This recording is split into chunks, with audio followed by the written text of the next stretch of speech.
If you will turn in your Bibles to Genesis chapter 3. You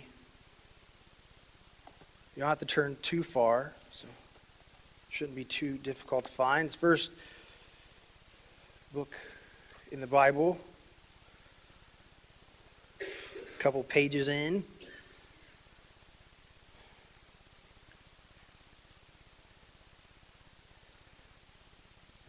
I have the privilege of knowing what we're going to be looking at, the things we're going to be doing before you guys know, since I'm kind of the guy who plans the things. And I'm always excited, but I'm really excited for the coming months, this starting today,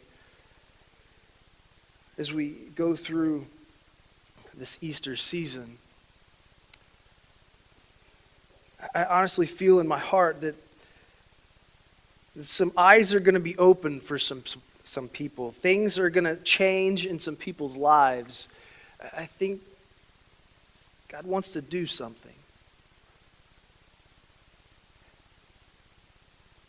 So I pray that you will pray with me as we go through this Easter season. So how do you know what is right and what is wrong? Did someone have to teach you that it was wrong when someone hurt you?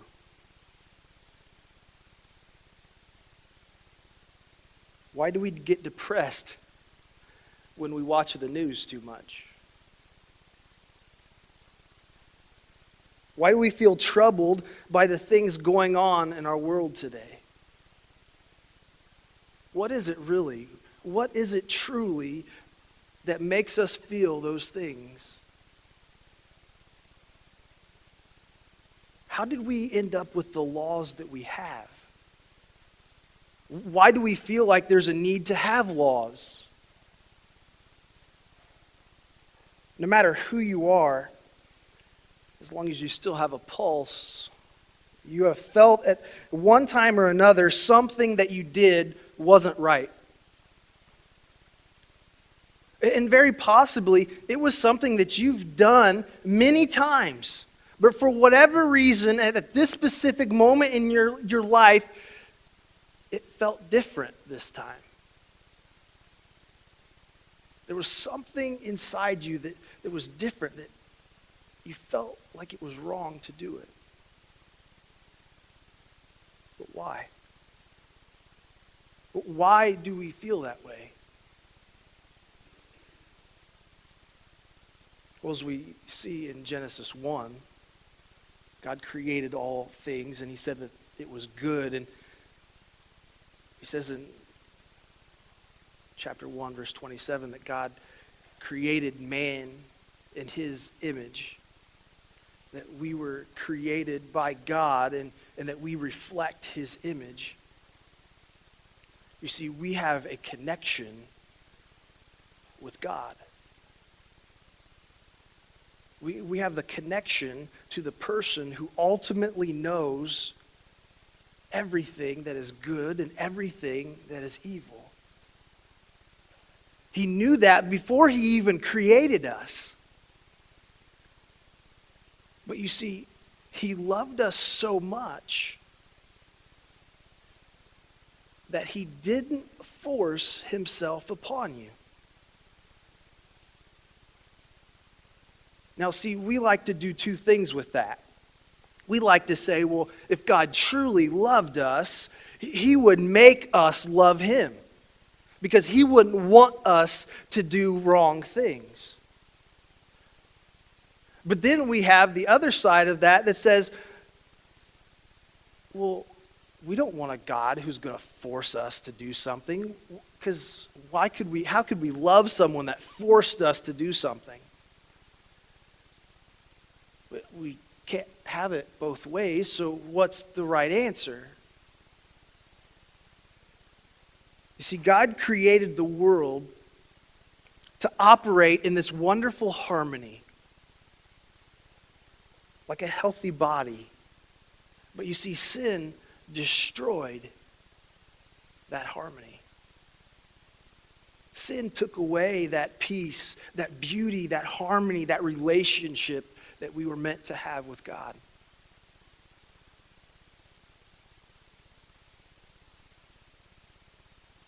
Another pastor, Andy Stanley, points out that we like to dumb down our decisions. We don't like the word sin. You see, because we know what it means, or at least we think we know what it means. Because you see, when people hear the word sin, they automatically think, oh great, they're judgmental people. They're going to judge us because of our sin. And so people don't want to hear the word sin, so we like to dumb down our sin, and we like to use different words. For example, we like to call our sin mistakes. I felt convicted about this when I read this. A person might say, I made some mistakes in my previous marriage. I made some mistakes at my former job. Or when someone is discovered to be involved in this multi-year affair with another woman, he refers to his reoccurring rendezvous as poor choices or mistakes. But does mistake really capture the magnitude of an affair? Does it really? The offended spouse doesn't think so. And certainly the kids don't see it that way either. You see, a mistake is what happens when you forget to carry the 1 in a math problem. That's a mistake. What a wife feels when she finds out her husband has had an affair is more like betrayal. It's pain. She doesn't see it as simply a mistake. You see, we misunderstand the depth of sin. If we see it merely as a violation of a moral code or a deviation from conventional behavior, doing something commonly considered as bad, you see, instead, sin is really primarily the disruption of our relationship with God. It's a disruption. The Bible really points out that there is a disease that has corrupted humanity. And that disease is called sin. So we look today in Genesis 3. And we see where this disease breaks out among humanity. In Genesis 3, God had created us perfect. But this lasts about 10 seconds. As we'll see, Adam and Eve appear to have the moral attention span of a 2-year-old hyped up on pixie sticks.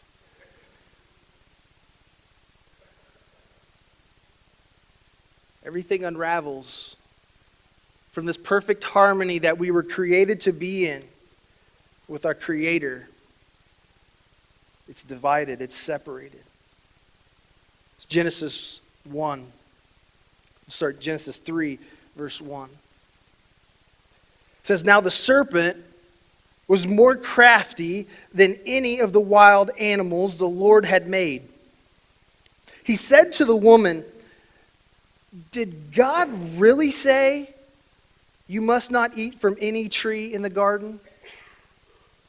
The woman said to the serpent, we may eat fruit from the trees in the garden, but God did say you must not eat fruit from the tree that is in the middle of the garden, and you must not touch it, or you will die.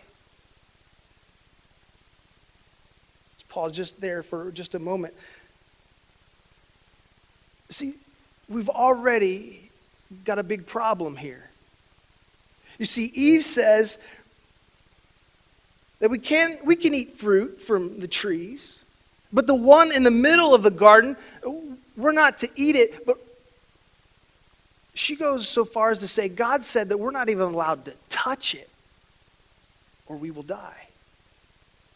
You see, she's already interpreted and added to what God had told them. What God had actually said, you'll find this in Genesis 2, 16 and 17. It says, "You are free to eat from any tree in the garden, but you must not eat from the tree of the knowledge of good and evil, for when you eat from it, you will certainly die." So when will you die? When you eat the fruit from the tree in the middle of the garden, known as the tree of knowledge of good and evil. Not when you touch it. Verse 4. "You will not certainly die," the serpent said to the woman. Do you see what he just did there? He just took her addition to what God had said, and he flips it and he uses it now against her. He does this to empower her, because you see, he wants her to think that she has the power. Verse 5, "For God knows that when you eat from it, your eyes will be opened, and you will be like God, knowing good and evil." When the woman saw that the fruit of the tree was good for food and pleasing to the eye, and also desirable for gaining wisdom, she took some of it and ate it. She also gave some to her husband who was with her, and he ate it. This last verse is a terrible verse, by the way, for men. It says, "who was with her." But in Hebrew, this actually means that they were right there together, elbow to elbow.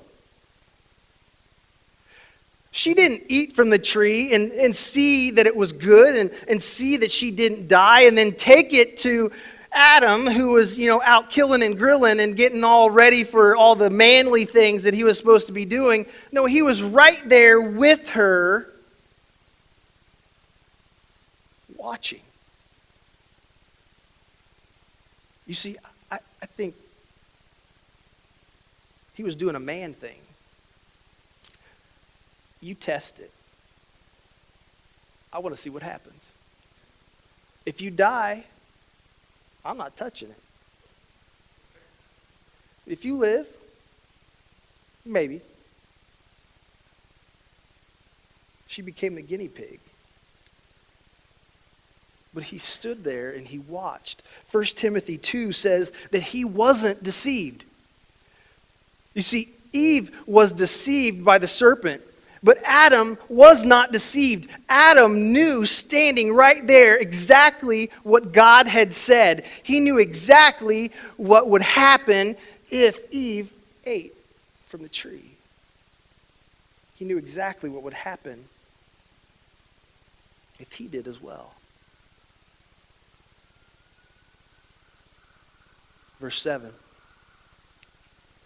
says, "Then the eyes of both of them were opened, and they realized they were naked. So they sewed fig leaves together and made coverings for themselves." So for the next 3 weeks, this is going to be where we're going to camp out, right here. You see, this story really shows us 4 things that's going on. The first one is the nature of our sin. The second one is our instinctive response to our sin, and the devastating consequences of our sin, and then lastly, the only cure for our sin. And so throughout the next 3 weeks, those are the things that we're going to look at. So today we start by looking at the first one, the nature of our sin. To do this, let's look at some of the components that make up our sin. The first one is unbelief. You see, the serpent launches his offensive attack with the words, "Did God really say?" Is that really what he said? Are you sure that's what he said? See, if he can just put that glimpse of doubt in Eve's mind, he knows he has a chance. The next thing he does is he assails the character of God.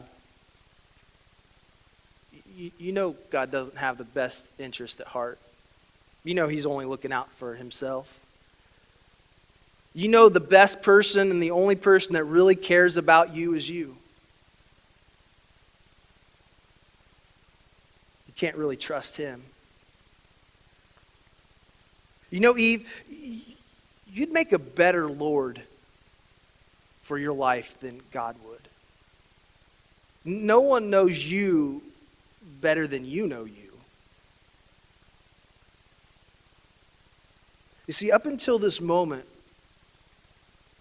God had determined everything that was good. It was God who determined what was right and what was wrong. The whole creation story is God saw that it was good. God saw. God declared that it was good. Now they take it upon themselves to decide what is good. They take it upon themselves and they say, you know what? I know better than God does. The next thing he does is he says, you surely will not die.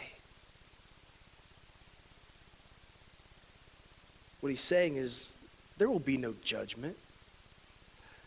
God's not going to kill you for eating an apple, if that's what it was. Surely, he created you. He loves you. He's not going to do that. You see, every time we're tempted, there are three things at the core of each temptation. That God does not love you. He's not trustworthy. That you know better than God. And don't worry about the judgment. Don't worry about what will happen. The second thing that we see in our sin is idolatry. It comes quickly after our unbelief. In Romans chapter 1, verses 21 through 23, Paul says this, "For although they knew God, they neither glorified him as God nor gave thanks to him. But their thinking became futile, and their foolish hearts were darkened. Although they claimed to be wise, they became fools and exchanged the glory of the immortal God for images made to look like mortal human beings, and birds, and animals, and reptiles." They exchanged the immortal God and they put in its place things that were created. You see, the word glory in Hebrew actually means weight. Like a weight, like a dumbbell weight, not weight. It is something that we elevate above the importance of God or to the status of God. It's something that we elevate to the status of God. For some of us, we can't live without money. We put everything into our job so that we can have the money to pay for the lifestyle that we want to have. For some of us, the money is that idol. For some of us, it's our jobs, our careers. For some people, it's romance. If you want to find this one out to be true, go to Taylor or Indiana Wesleyan and walk around the campus for a little bit. You will find people, this is more popular among the women, but they're pretty much paying about $60,000 for an education to get married. I believe they call it the MRS degree. You think I'm kidding. I'm not. Where's the best place to meet Boys, well, at college. So let's go act like I'm getting a degree, and if I get a degree before I get married, bonus. But otherwise, hopefully I find it's ridiculous, but it's reality. They're putting romance in the place of God. Here's a hard one for you. Your family. Your family. You can actually put your spouse and your kids in the place where God is supposed to be. You can think so highly about them that you forget about God.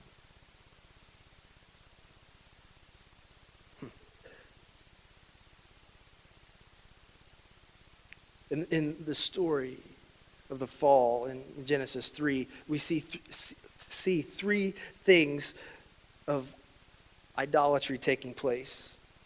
The first one is lust of the flesh. It says that Eve saw that the food was good. She saw that it was good. Lust of the eyes. It says, I need more than what God has to give, than what God has given me. I need more than what He's given me. I'm not happy having God dictate for me what is good. I want to know what is good and evil. I need to know what God knows. He's holding things back from me. And if He's holding things back from me, then I can't trust Him. The third one is pride of life. I can be like God. I'll be best in making the rules for myself, for my own life.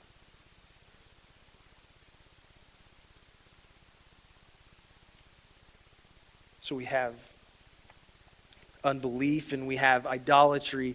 And coming quickly behind idolatry is the third one, is rebellion. In the words of Frank Sinatra, who sings the anthem to hell, I'll do it my way. I'll do it my way. You see, every sin, every disobedience, every time these things happen, they follow the pattern of unbelief, idolatry, and rebellion. The lies bubble up from inside our hearts, and they begin to come out into culture. I recently read this story and came across this, and I was amazed at how this interprets into our culture today. How many of you seen the movie The Little Mermaid? If you have a kid, you probably have seen it.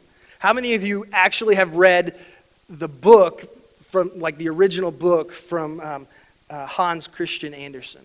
Anybody? You're in luck. I didn't read the book, I read the Cliff Notes, but I'm going to tell you about the story. You see, in Disney, it's about Ariel, the mermaid, yearning to be out of the ocean and be part of this other world that she's missing out on.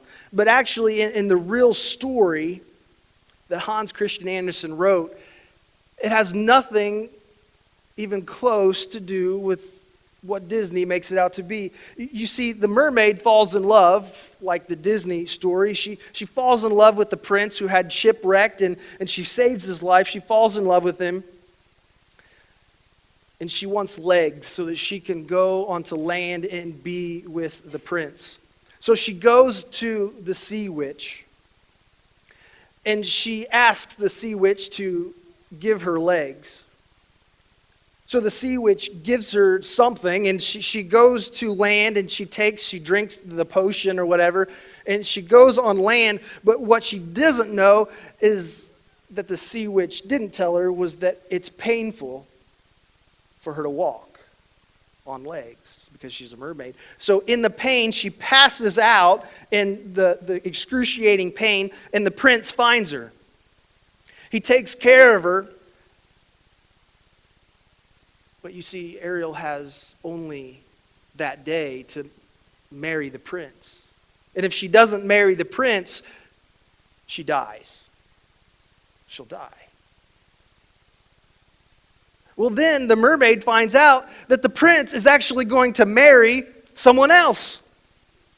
And so she's up in arms and distraught over the fact that she's going to die. She wants to save herself, so she goes back to the sea witch,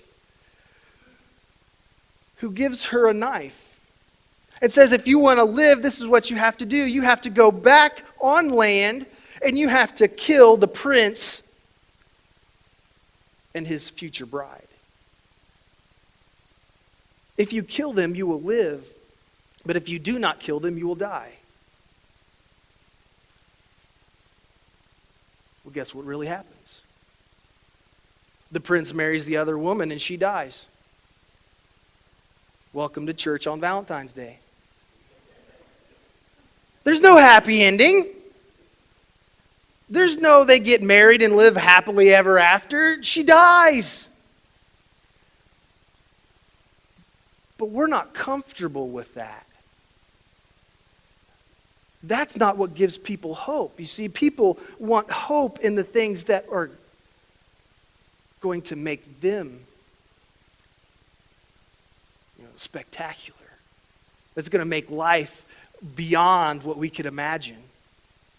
The point of the Disney movie is if you follow your heart and stay true to it, eventually you'll be happy. The point of the real one, the real story, is listen to your dad. You don't need to go up there. You don't need those things. So what's this say for us? Listen to God. There's a reason He tells you not to do things. It's not so that He can look better, but it's because He loves you and He knows what is right and what is wrong. He knows the things that are going to make you be who He created you to be. And He knows the things that will turn you away from who He created you to be.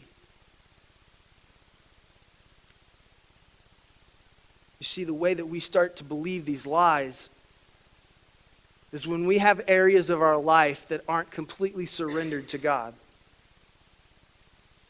You see, we're really good at saying, God, I surrender to you. But what we're really saying is God, I'll give you 50% of this area. I'll give you 20 of this area. You're not touching my money. And maybe I'll give you a third of this area. But we like to draw boundaries for God. And we shut Him off.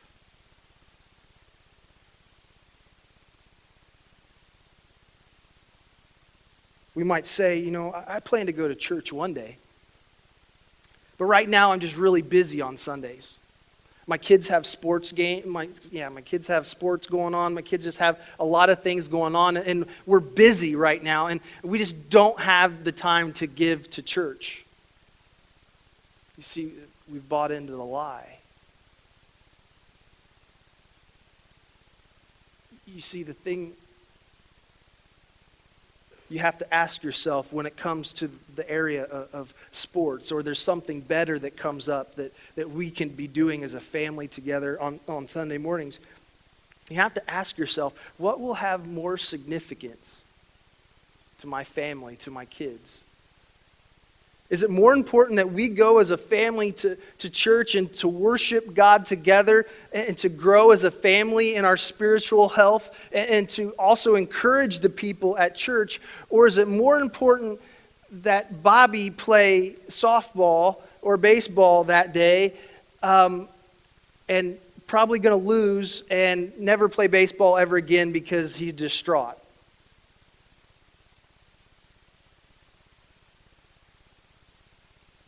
They're going to play sports for a season of their life. What you teach them about God will stay with them for the rest of their life. You see, I truly believe what we teach our kids today is what they will teach their kids tomorrow.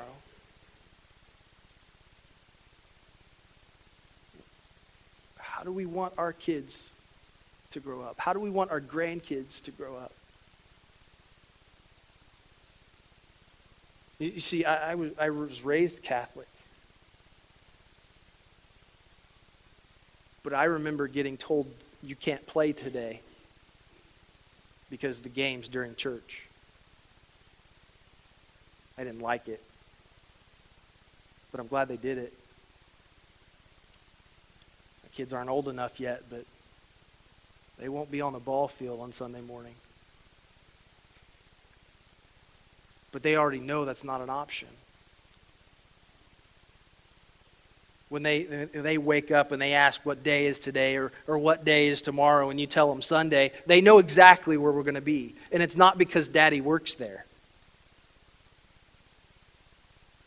It's because that's where we go to worship God as a family.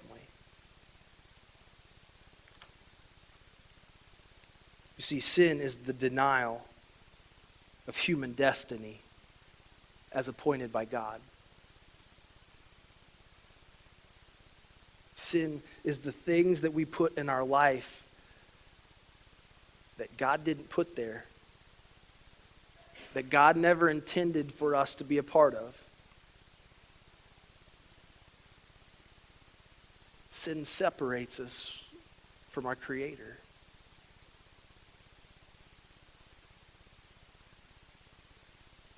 You see, we don't like the things that we see on TV. We don't understand why people kill other people, why people rob from other people. We don't understand why people don't realize what they're doing.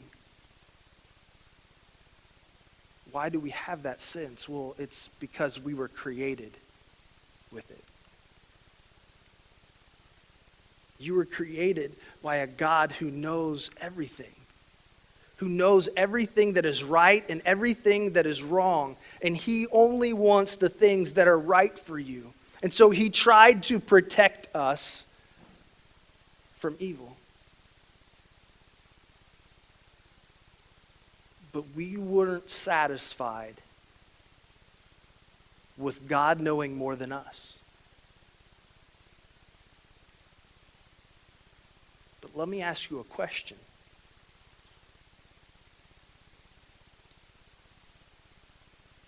Do you now know as much as God knows? Do you know everything that God knows? No, we don't. So ultimately, the thing that Adam and Eve were trying to achieve never happened. Why? Because they believed a lie. They believed a lie.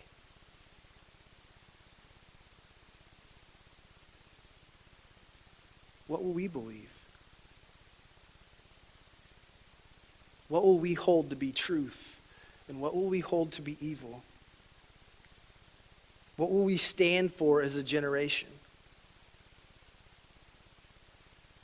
Will we make God the most important thing in our life and take out those barriers that we give him and allow him to fully have access to who we are?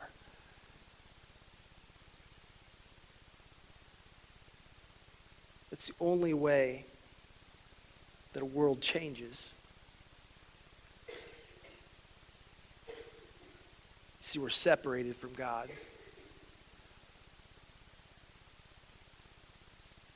But we have consequences because of that.